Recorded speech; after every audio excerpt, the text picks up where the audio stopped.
Ahoy there, I'm TinyPirate. Welcome to my 4th Rust tutorial, and I'm hanging out on the Intoxicated Gaming Sandbox because you get to build to your heart's content and experiment, which is something that if you get into the base building in Rust, you're going to want to do. So what are we going to cover today? We're going to cover, first of all, the meta, the base building meta as it stands early 2019. We're going to cover the basic concepts around base building, such as the tools you use, or what is a good base defense, what isn't, all that kind of stuff. It's pretty interesting, I think you'll agree. And finally, we're going to talk about your very first little newbie base. So without further ado, let's get cracking. Chapter 1: The Meta. So when we're talking about the base building meta, we're talking about what styles and trends are currently popular and what that means for you as a Rust player. So the first thing to note really is that the very simple bases don't change. The simple starter bases that people build are pretty commonly 1 or 2 rooms with an airlock. And an airlock, if you don't know, is a door, a room and a door. You can keep one of those closed at any time, ideally both, and in that way you can exit it into your base without leaving all the doors open and letting the bad people in. There are evolving styles and trends for bases, and any Rust base building search on YouTube will pull back a lot of interesting channels doing really interesting and unique builds. I encourage those of you who fancy themselves as elite base builders to go and watch a bunch of channels and look at what is currently the way things are being done and the way things are trending. All of this changes all the time as Facepunch, the developers, modify the way that buildings are made in Rust and add new features and options like electricity, which was added relatively recently. People designing bases on YouTube are usually trying to maximize the difficulty of a base being raided, that is attacked by other players, over what may be expected for the reward from the base. So a small, really tough base may not be worth raiding, at least not until other bases have been raided, whereas a really poorly made base that's looking like it's full of juicy loot is going to be first on a raiders list. And also some base building video makers are just there to produce the most interesting and unusual sort of exploits based on what the current build system allows. And that stuff is pretty entertaining to watch. And some people really love this part of the game and will spend a lot of time figuring out really interesting and complex base designs with all kinds of traps and tricks in them to fool raiders. Other people just slap down a 2x2 square and call it a day. You'll find a lot of YouTube streamers do this. Chapter 2: Basic Concepts. So let's look at the tools as the first part of our basic concept. So the first thing is we have a plan, and as you can see when I've got it in my equipped bar, I can look around and place it. If I can't place it, I'm either trying to place it in the sky, I'm near someone else's building and their tool cupboard blocks me, more on that later, or I'm near a monument or a cave or something like that. They do have a blocking radius around them. So I've got this plan and I can just click to lay something down, and that takes it wood out of my inventory. Now because I'm on this build server, everything's free, and on the Intoxicated servers, middle click pulls up this options, and you can read about this yourself. I'm not going to do a tutorial on the build servers, but this is a pretty good one. It's really easy to use, and as you can see, I can look around and snap my foundations to each other. Oh look, there you go, I'm turning into a YouTube stream where I just made a 2x2. What's also cool now is I can right click, and this allows me to choose other building features. So that was a foundation. There are also triangle foundations, and I would want one of those for an airlock, usually cheap airlock. And then I can choose walls, which are like this. And clicking lays out some simple walls all the way around my base. Now when it comes to making a doorway, I want to choose the doorway feature. Pretty technical, I know, but we're getting there.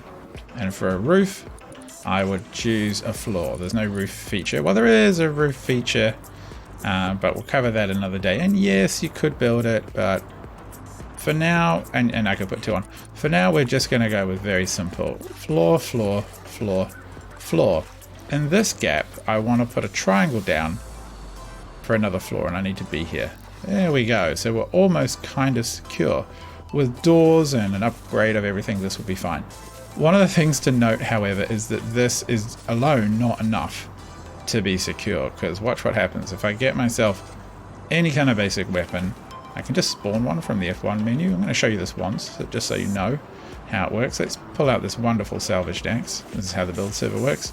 I can whack on this, and as you can see, it's not going to be too long before this wall is coming down, because right now this is just a twig foundation, and bullets shred these, and anyone with malicious intent is going to ruin your life.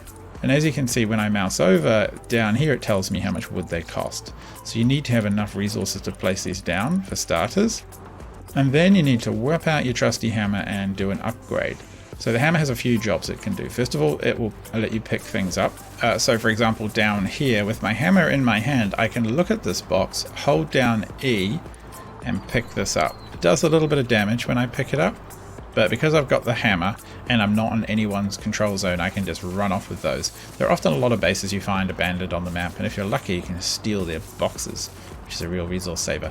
The other thing you can do with this is right click and upgrade things. So I can upgrade things to 3 different levels: wood, stone, sheet metal, and armored. So what I can do here is I can just right click on things to upgrade them to a higher quality.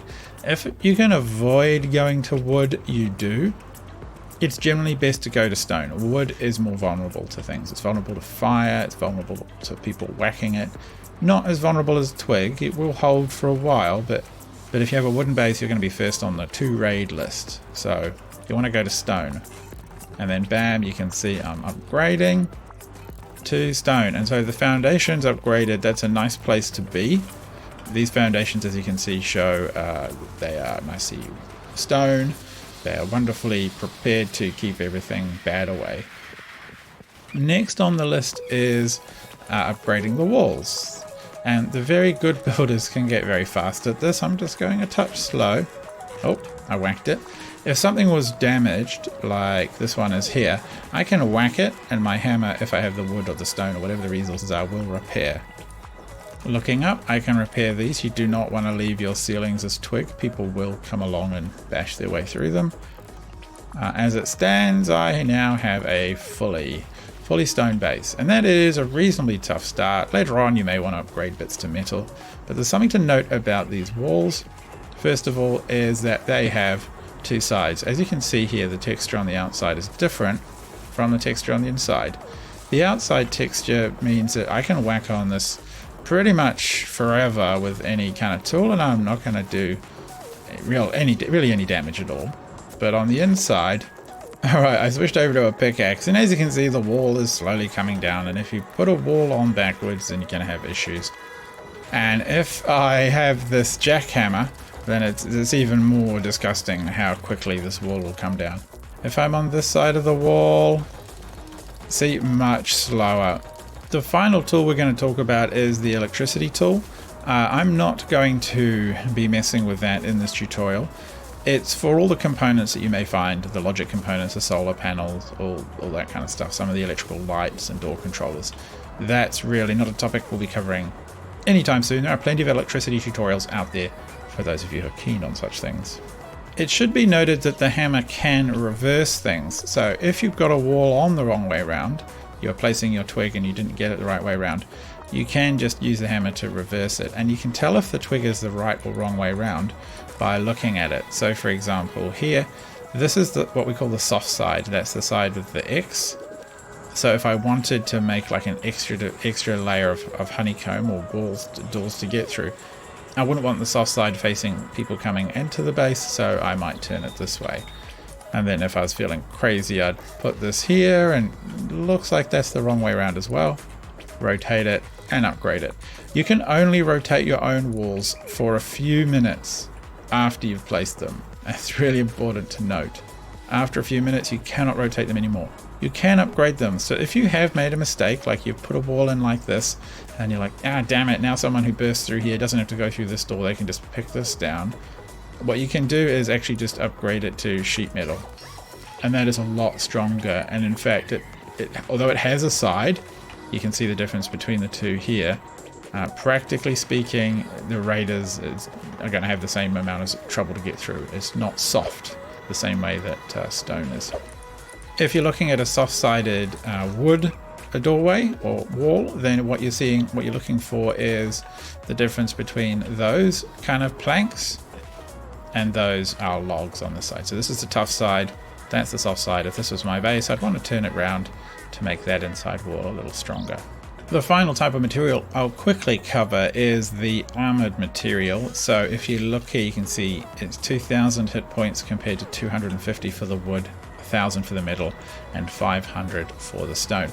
It doesn't have a hard or a soft side, just like the metal. Only problem is it's made out of a lot of high quality metal fragments compared to the metal fragments for just a metal wall. And high quality metal is a little hard to come by and usually used for making weapons. So people use it very sparingly on bases. You'll often find people using sort of high quality metal walls or armored walls as they get called in game. You'll find people using them for the tool cupboard, which we'll talk about in a second, or at least for the bunker for the tool cupboard.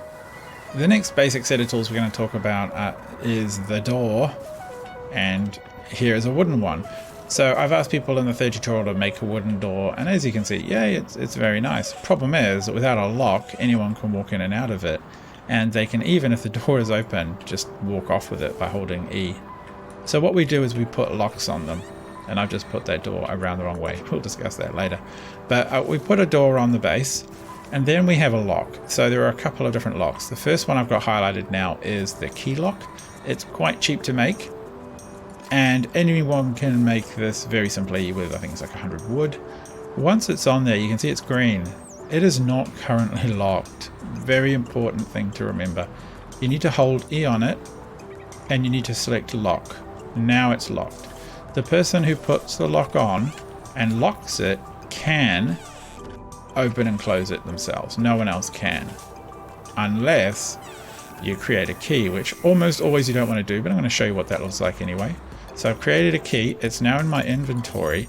I could give that to a friend. Only problem is if they die with it, then, and if they had that, so anyone who has that key, whether it's your friend or someone else, can use that key and get in and out of a base, open the doors.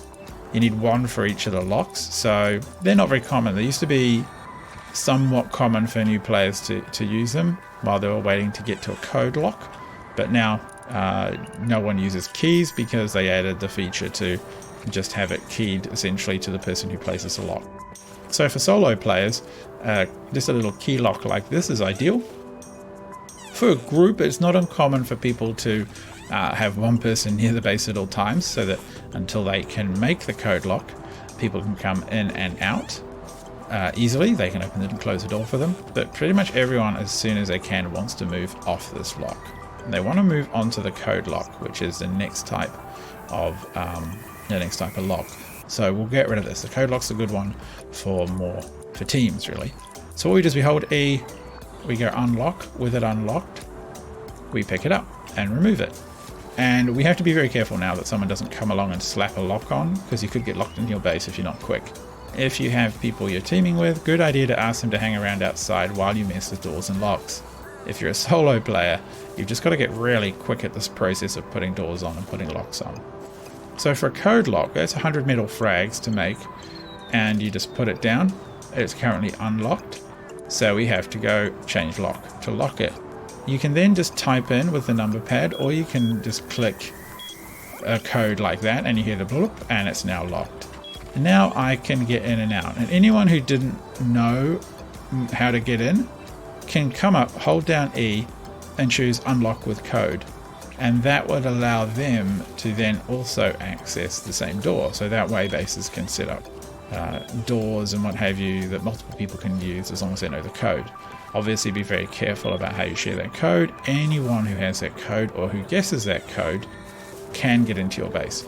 With a code lock unlocked, you can actually set things like a guest code, and a guest code means that someone can use the lock, but they can't then take the lock off. They can't change the codes, which I'm just able to do now. They can't remove the codes or do anything to it, really. So if you don't trust people that you're teaming with, or you want to invite people into a certain part of your base, you can set guest locks on part of things and they can come and go, but they just can't do anything else. So quite handy.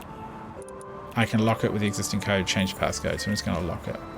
Now that's a pretty good start. The only problem is that these wooden doors are quite vulnerable to damage. They are a little bit risky to use, but for a start they're kind of cheap to make and they're a good place to start. What you want to get to as soon as possible is a nice metal door. Now I've got a skin on mine, so when I place it down it's going to look all fancy, but most people will, as you can see what it looks like here. Get a very simple one, and I can just put a code on it and lock it up. Type in my code, and now I have a very simple airlock. And the best thing about this airlock is if all the doors are open, it's still kind of impossible for someone to squeeze through. They might be able to be shoved by friends, but it's not common for people to do that sort of actively. And if you're quick, you can always lock the doors if you spawn back inside your base if you died in the doorway or something. But as it stands now, that's a nice doorway. I can close this door, come in and get in and out of my base this way. Very handy. And to change the door for a metal one, just unlock. Where is it? Remove lock, open door. Pick the door up. I'd have one hopefully in my inventory already.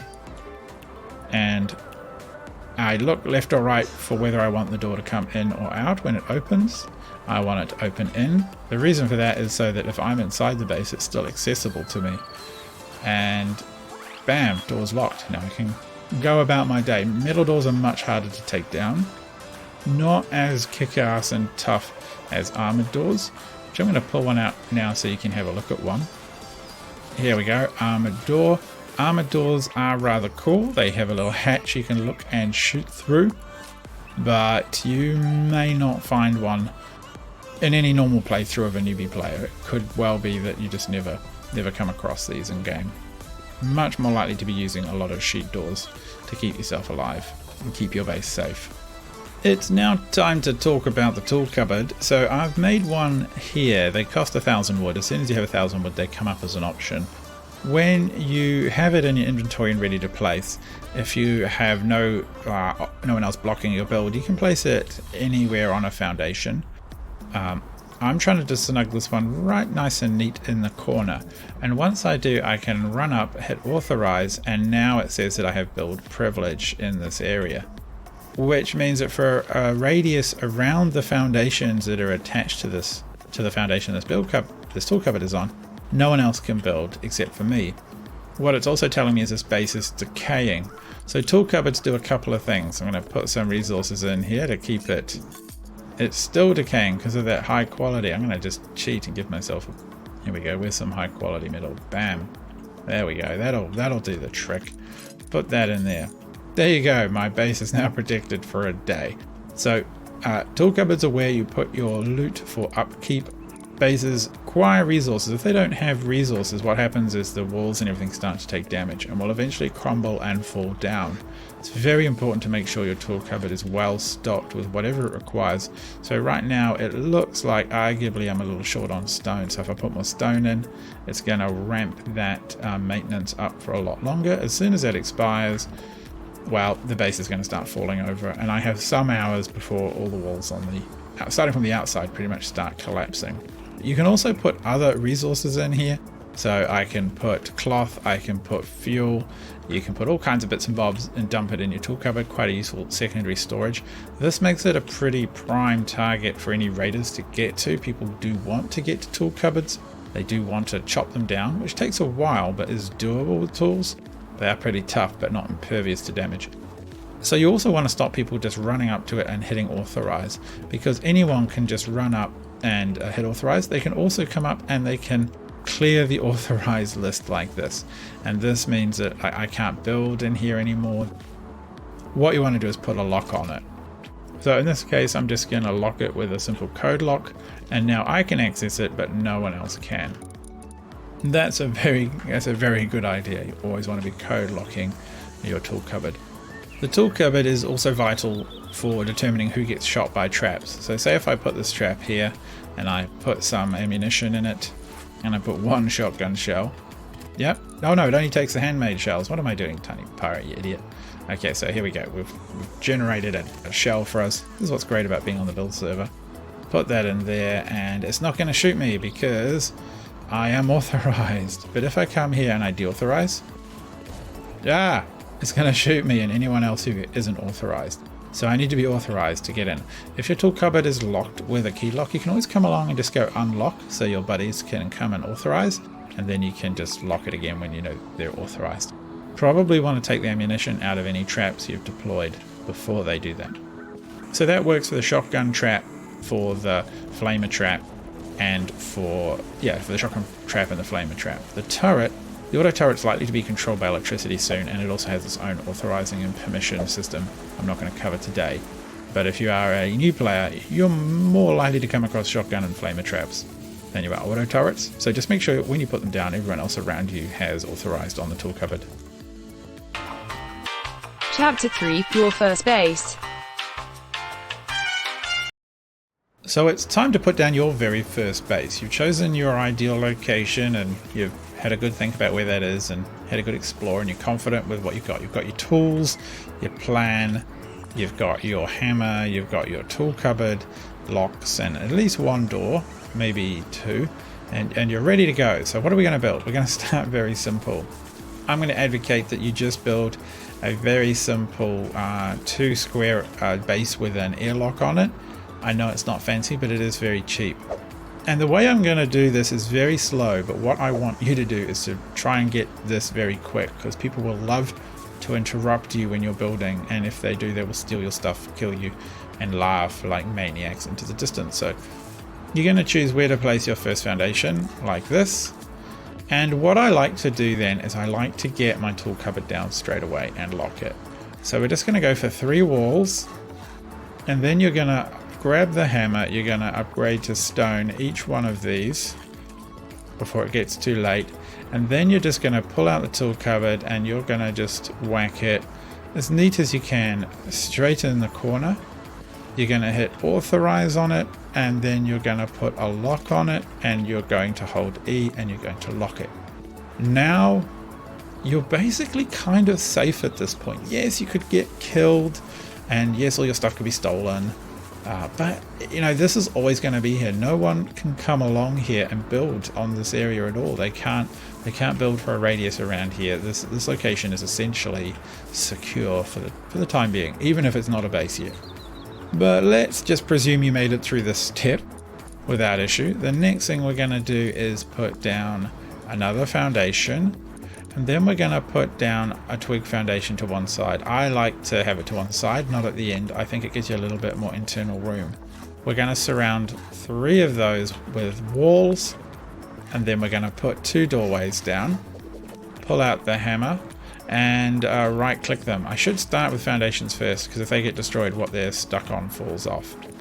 We're going to get at least these ones down before we put our first door on, and our door's gonna just open that way, and we'll get a lock and a lock. We are now, I wouldn't exactly say secure, but we're a little more secure than we were before.